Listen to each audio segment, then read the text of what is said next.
So I wrote the song para sa Akon. It is a testimonial song. I actually wrote that kado.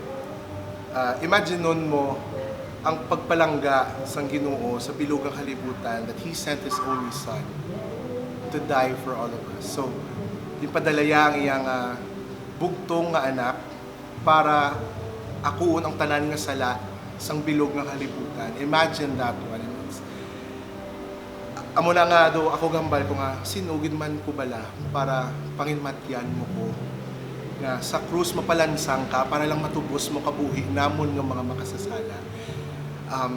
So amo na siya nag-inspire sa akon nga mag sulat sang sini nga kanta nga para sa akon.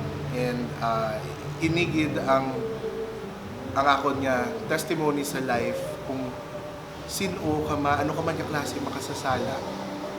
You know, as long as you accept Jesus Christ as your Lord and Savior.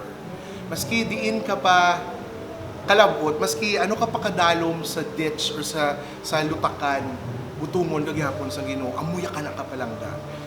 Kagamo na ang inspiration ko sa song na ini.